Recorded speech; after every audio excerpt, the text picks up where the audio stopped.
আজি আমি গোটেই লগৰ কেজনী মিলি পেলাই স্কুলৰ পৰা বাহিৰে বন্ধা বুটলিবলৈ আহিলো। আমাৰ ঘৰৰ ওচৰতে বাম পথাৰ এখন আছে, তাতে আমি বন্ধা বুটলিবলৈ আহিছো। মেটিকা, কচু, ঢেকীয়া, তাৰপাছতে মাটি কান্দুৰি, এফালে কচু টোপোলা দেখিছে নহয়, আৰু লগতে মানিমুনি ঢেৰ কিবা কিবি ছিঙি লৈছো। আৰু মই বেছিকে মেটেকা ফুলে ছিঙিলো। আজি আপোনালোকক মেটেকা ফুলৰ ৰেচিপি দেখাম। যিসকলে মেটেকা ফুল খাই পোৱা নাই আপোনালোকে ধুনীয়াকৈ শেষলৈকে ভিডিঅ'টো চাব।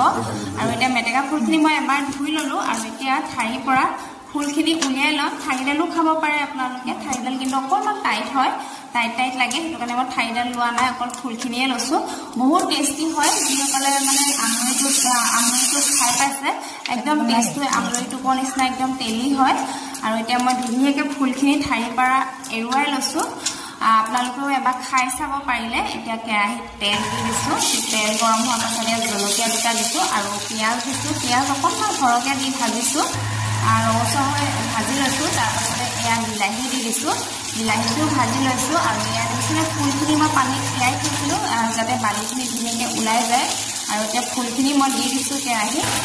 আৰু তাৰ পাছতে এইফালে এয়া সোৱাদ অনুসৰি মই নিমখ দিছো আৰু লগতে এয়া হালধি দিছো। আৰু একো মছলা মই ব্যৱহাৰ কৰা নাই ইয়াত, একদম চিম্পলকৈ বনাইছো। এনেকৈ চিম্পলকৈ খাবলৈ টেষ্টি হয়।